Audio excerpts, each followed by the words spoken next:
రోజు యూట్యూబ్లో, ఫేస్బుక్లో, ఇన్స్టాగ్రామ్ చేయొచ్చు అనేక వీడియోలు ఎక్కువగా అన్యమత ప్రచారం అని మీ దేవుడు గొప్పవాడా, మా దేవుడు గొప్పవాడా, మీరెందుకు బలవంతంగా మత ప్రచారం చేస్తూ ఈ విషయాల గురించి ఎక్కువగా డిబేట్లు జరగడం, రీల్స్లో పెట్టడం, వాదోపవాదాలు జరుగుతూ తర్కిస్తూ వాగ్వాదాలు చేస్తూ జగడాలు కేకలు వీధుల్లో శబ్దాలు చేస్తూ ఉన్నారు.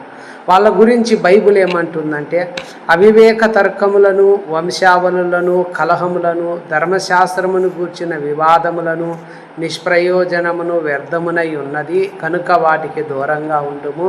మతభేదములు కలిగించు మనుషునికి 1-2 మార్లు బుద్ధి చెప్పిన తరువాత వానిని విసర్జింపుము. అట్టివాడు మార్గము తప్పి తనకు తానే శిక్ష విధించుకొనిన వాడై పాపము చేయుచున్నాడని ఎరుగుదుము అన్నాడు. ఇట్లాంటి వాటికి అవి నిష్ప్రయోజన వ్యర్థమంట, వాటికి దూరంగా ఉండాలి, వారిని విసర్జించాలి అని దేవుని వాక్యం చెప్తుంది.